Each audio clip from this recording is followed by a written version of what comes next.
Malapit na ang back to school season and you should be preparing for it. This is the Honor Pad X9A. And balita ko, this is a AI tablet with some AI features na pwede natin explore. And ang kanyang battery is definitely large at 8,300 mAh.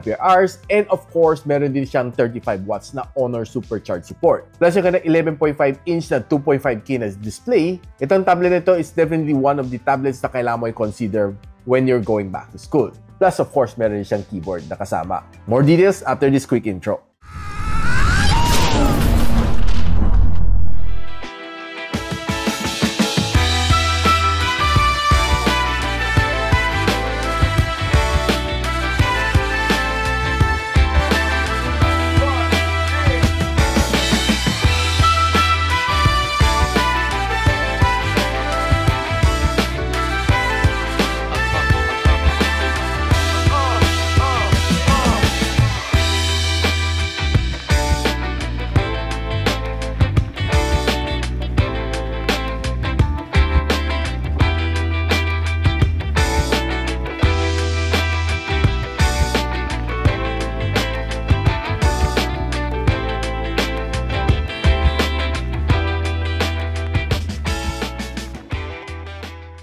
Now, itong Honor Pad X9A na may 6 gigs of RAM and 120 gigs of storage would come at a price point of 10,999. Mag-a-add ka lang ng 1,000 pesos and you'll get itong bundle niya na smart keyboard. If I were you, get the bundle. Mas sulit siya. More details kung saan siya pwede mabili on the description box below or just simply click the product link. Now, one of the things na gusto ko dito sa kanya is it has a metal body. Maganda ang kanyang build dito and quite slim din ang kanyang katawan. One of the things na gusto ko sa kanya is quite sturdy naman siya and ganito itsura ng kanyang camera bump. And one thing na mapapansin mo rin dito sa kanya is quite symmetrical ang kanyang bezel, though it's a little bit thick. And meron din siya 4 na speakers na pumapaligid dito sa kanya. Now, this tablet is being powered by the overly used, overly reliable na Snapdragon 685. I know, right? Pero more of dalagang target niya is para sa mga student for everyday multitasking. And ang kanyang price point is quite budget-friendly. And you won't expect a powerhouse na processor inside. Matino naman score nakuha ko dito sa Antutu benchmark at 365,000 points. And ito, breakdown score na nakuha ko. 137 ang kanyang loop score sa Wildlife Extreme and 99% ang kanyang reliability. Ito nakuha ko sa Geekbench sa kanyang CPU benchmark. Ito sa GPU. Okay naman kanyang thermals and it throttled to 84% na kanyang best performance. Napag-usapan natin kanyang battery. This one has a really huge battery inside. 8,300 mAh and it can support up to 35 watts na Honor Supercharge. Charging is quite fast naman dito sa tablet na ito. Normally, siguro from 0 to 100 takes you a little bit less than 2 hours to complete the full charging cycle. Nung ginagamit ko naman siya, it was able to last me a whole day. Wala akong naging problema dito sa kanya. As long as you're using it normally, walang babal sa gaming and walang babal sa video conferencing. Walang problema one whole day. And another thing dito guys, hindi nagde-drain ng battery ng tablet itong kanyang smart keyboard dahil meron siyang sariling battery on its own which you can charge dito sa side. You can turn it on and you can also turn it off. Now, habang gamit ko naman kanyang keyboard, I was able to enjoy typing dito. Quite smooth naman siya and very responsive. Hindi rin siya maingay, so it's quite quiet. Pakinggan nyo. Quiet lang siya, di ba? Now, sinabi ni Honor na this one is a AI tablet. Ano nga ba merong AI dito? Marami naman siya mga AI features na meron dito. AI transcription, real-time translation, AI formula recognition, Honor Connect, and AI handwriting beautification, which pwede mo ma-explore dito sa tablet na ito if you have one. One of the AI function na madalas kong gamit is itong button na ito. Pag pinindot mo, pwede ka mag-search on anything dito sa kanya. Pwede ka namang humingi ng tulong kay Gemini if you need it. Sobrang nang daling gamitin. Now, pag-usapan natin kanyang display. Malaki ang kanyang display at 11.5-inch na TFT LCD. Meron siyang 120Hz screen refresh rate and maximum brightness naman niya dito is 400 nits. One of the good things na gusto ko naman dito sa kanya is quite big and quite clear ang kanyang display. Pag nasa loob ka ng coffee shop or siguro probably nasa loob ka ng office or nasa school, talagang maganda gamitin tong tablet na ito. Malaki ang view, bright naman ang kanyang colors, and if you're browsing naman sa yung mga socials dito, okay naman kayo na swiping as long as you have a good internet connection. And kung nanonood ka ng mga basketball games like the NBA playoffs or you're watching yung mga Korean novela na paborito ninyo, wala kang magiging problema dito dahil ang ganda ng kanyang display. Plus, malaki rin ang kanyang viewing experience dito.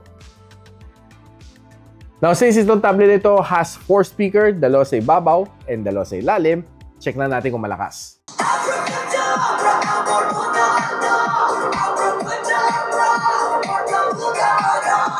Guys, malakas ang kanyang speakers. You'll definitely get a very good na sound experience dito if you're listening to Spotify, watching your favorite shows, or playing games.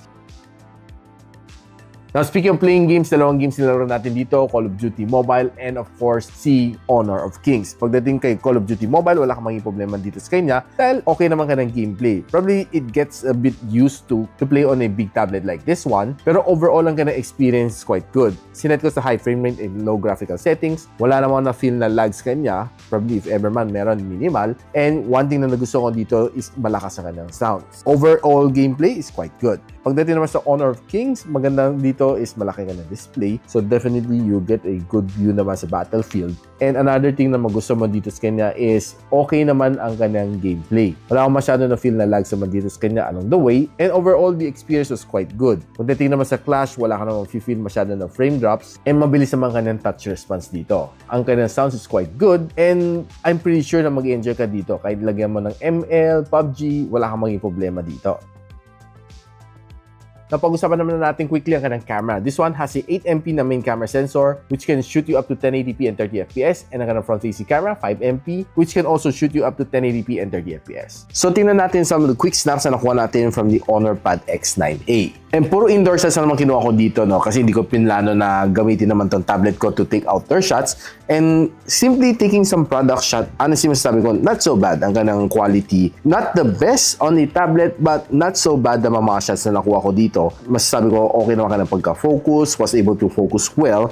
Taking a look dito sa painting na ito, looks not so bad. Pati itong mga product shots ko, not so bad. Pero itong photo ito, pansin ko medyo mas nag-soften na siya ng konti. Pero mga words are quite sharp naman. Kung medyo low light, kaya rin naman mag-perform kahit papano. And if you're taking a low light shot naman, honestly, not that good. No, I would honestly tell you that. Tapos kung kumukuha ka naman ng photo, kung ginagamit mo na zooming capability, this is a normal shot and this is a 2x zoom shot. I would say na after zooming for 2 times, readable pa naman siya. Hindi lang super sharp. Pero there are times na okay naman siya mag-focus like this one dito sa aking cup. Pero nung inangat ko naman ang aking camera and finocus ko dito kay ate, parang namumuti si ate dito sa aking camera. Using the front-facing camera, I would say medyo soft ang aking muka. Makikita mo, no, there are not much details sa aking muka. And if you're using it for vlogging, which is most likely hindi mo naman gagamitin, panlakad ang isang tablet, medyo soft din siya. Honestly, it would be better kung mas stable siya for mga conferencing or just video chatting. Okay siguro to. And if you're using the rear camera to take a quick video, I would say na medyo matagtag siya, lalo na kung naglalakad ka. Pero the quality ain't so bad. Now guys, since it's already back to school, I urge you to check this one out, si Honor Pad X9A, dahil it's a very cost-effective na tablet. One of the good things na gusto ko dito sa kanya is very sturdy, metal ang kanyang body, and maganda ang kanyang sound tripping dito on this tablet. The display is quite big, and wala kang maging problema dito if you're using it for school, or office, or just simply for your own entertainment. I would definitely urge you to buy yung package niya with the keyboard dahil you just need to add 1,000 pesos. So guys, would you invest on this one for your back-to-school use? Let me know in the comments, and if you'd like to know kung saan nyo pwede mabili ito, I'll post the link on the description box below, or just simply click the product link na nasa ilalim. And if you like this video, don't forget to share it to your friends. And a quick sub is definitely awesome. I'll see you in my next video. And so, ako para si Richmond, and you're watching Gadget Sidekick. What's up? Like and subscribe to my channel. Don't forget to hit that notification bell. For one of my latest uploads, click the dito. And for one of my popular uploads, click here.